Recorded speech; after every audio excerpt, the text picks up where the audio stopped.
Pemirsa, kali ini kita akan coba untuk providing saddle kulit merek Brook. Nah, ini kan biasanya banyak yang diganti dengan merek-merek lain, tapi kalau recommended dari manufaktur itu adalah pakai Brook. Nah, ini seperti ini, Brook Provide. Ini nggak sampai 200.000, ini baru juga. Nah, kurang lebih seperti ini nanti. Nah, ini masih baru, segel. Kita buka. Nah, seperti ini. Oke, kita tutup dulu. Nah,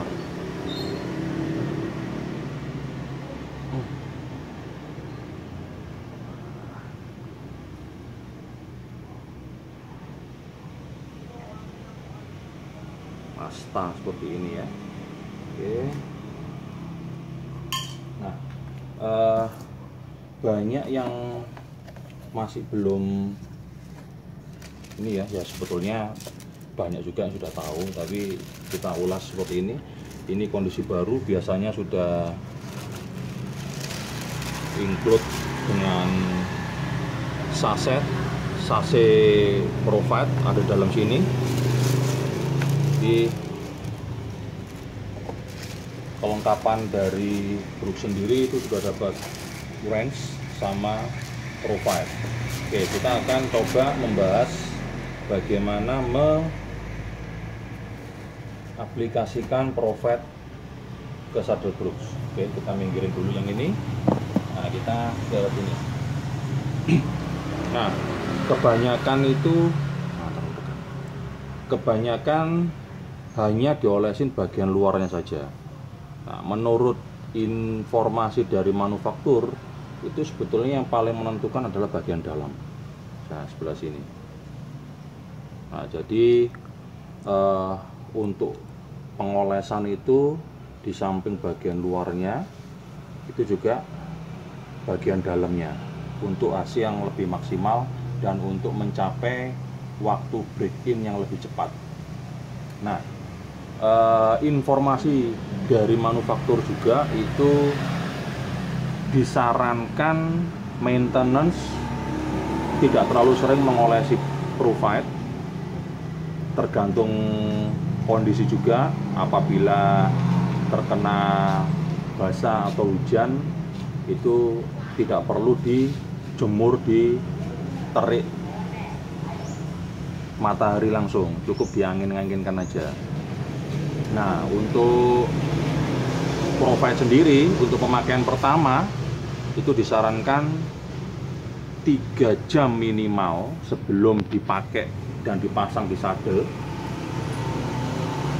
dipasang di seat postnya, itu minimal 3 jam diolesin luar dan dalam. Itu didiamkan selama minimal 3 jam sebelum dipakai, dipasang di sepeda. Nah, untuk perawatan sendiri tergantung kebutuhan. Untuk maintenance 6 bulan sekali sudah cukup, luar aja ya. Yang dalamnya lihat kondisi juga. Apabila basah jangan diberikan Provide dulu. Jadi apabila basah memang dilarang keras. Ini saya dapat informasi, saya baca-baca juga dari forum-forum negara lain, dan juga korespondensi email dengan pihak manufaktur. Oke, kita langsung ke proses pengolesan. Wah, ini eman ini, larang soalnya. Nah, seperti ini ya. Ini memang sangat berminyak sekali, tipis-tipis saja. Ini ngambil kebanyakan.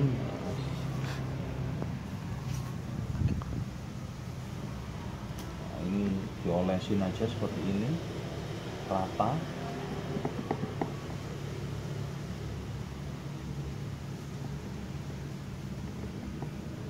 Seperti itu ya. Ini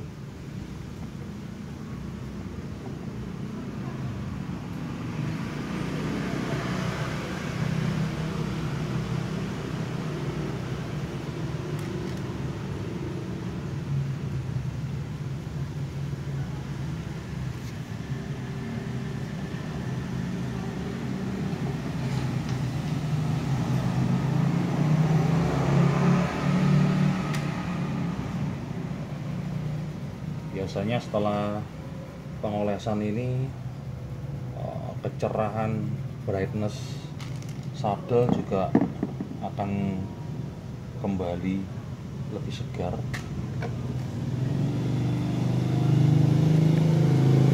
Berhubung juga Provide ini carinya susah dan harganya pun mahal, dan alhamdulillah memang sama pihak manufaktur tidak disarankan terlalu sering, di samping boros.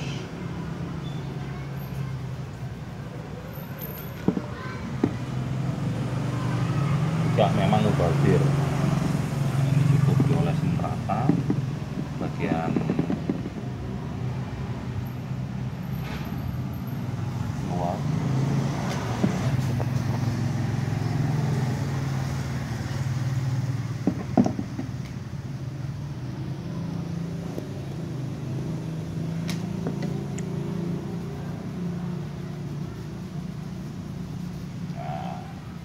Bisa rata ini. Sudah kelihatan agak wet look. Oke, sekarang bagian dalam.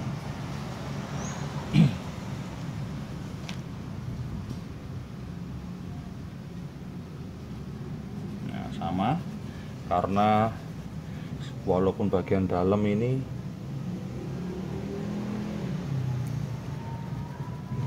kontur dari saddle sendiri sebetulnya juga masih padat, tidak terlalu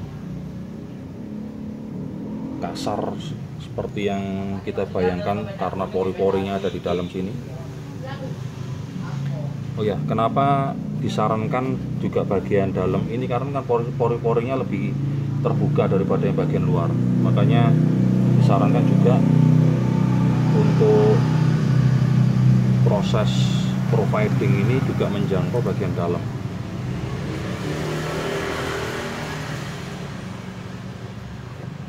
Tipis-tipis saja, yang penting ada, karena dia akan meresap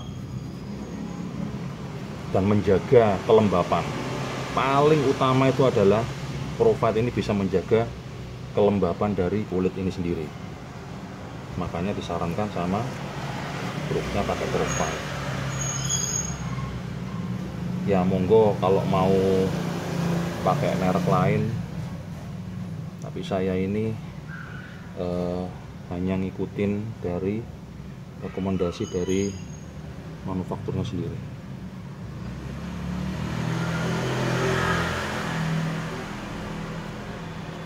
Nah, oke, seperti ini udah kelihatan basah. Nah, ini perlu didiamkan minimal 3 jam. Ini prosesnya udah selesai, minimal 3 jam sebelum dipasang di posnya. Oke kawan-kawan, demikian proses providing untuk saddle brush. Terima kasih sudah mengikuti channel ini, dan kami akan mereview dengan hal-hal yang menarik lainnya. Wassalamualaikum.